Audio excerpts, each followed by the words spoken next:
wannan ba na gaya muku cewa muna kan cikin aiki kuma muna haɗa kai da jami'an tsaro mu ga cewa Zamfara ta samu zaman lafiya. A gashin gaskiya a ran 7 ga watan 1 sojojinmu da suke aiki a ɗan Sadau sun taimaka mana, sun kwato mana mutane wajen 17 wanda aka kidnapping ɗinsu a wani kauye ana kiranta Wamba a Mariga local government na Niger State.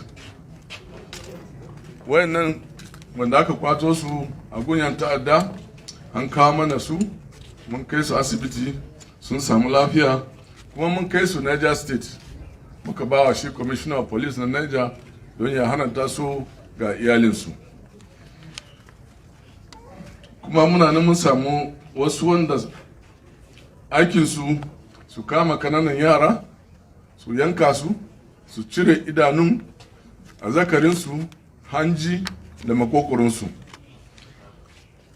Shi wani Aminu Baba dan shekara 57 shi ya zamu ya nemi shi Abdulsakur Muhammad dan shekara 20 ya ce mashi da Allah ya je samu mashi hanji da maƙogoro da azzakari da idanun yara 'yan shekaru 7 ko 8 ko 6.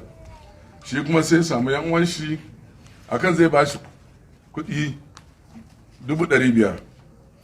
Shi kuma don yana kuɗayin kuɗi ya je na farko ya samu ya kai mishi, ya yi na biyu ya kai mishi, duk yana biyan shi.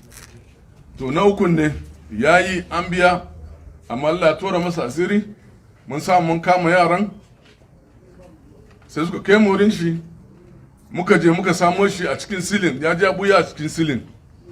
A karfe 2 na safe muka arrestin din shi.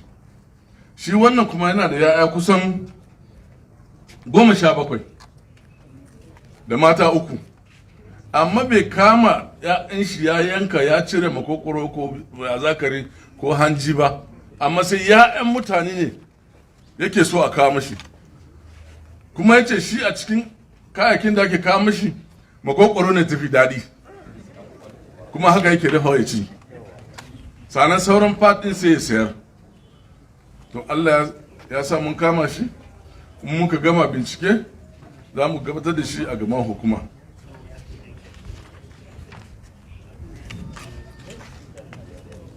Kuma a ran 8 ga watan Janairu, 'yan sandanmu wanda ACP Minjibir Commander 42 ya kai su daji yadda muke biyan 'yan ta'adda muka fatata wuta tare da su, amma Allah ya ba mu nasara suka gudu.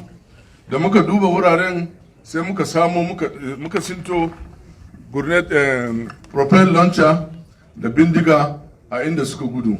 Mun ga inda mun bar su da wannan, Allah kada ya san abin da za su yi da shi. To Allah na nan tare da mu, kuma muna cin nasara a kansu.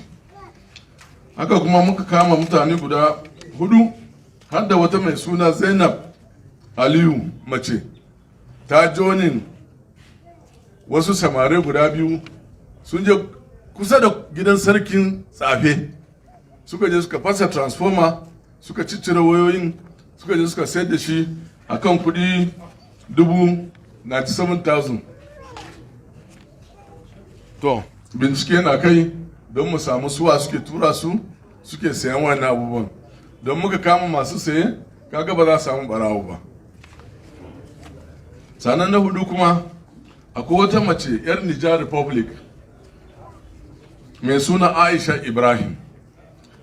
Mun kama ta ne da yaro kishiyanta mai shekara 2.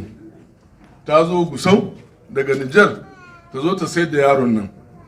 Da muka kama ta muka ce to me dalilin sato wannan yaron? Ta ce ai kishiyanta ta saci ɗanta ta sayar, shine ita ma ta sato nata ta zo ta sayar ta samu kuɗi ta biya bukatanta.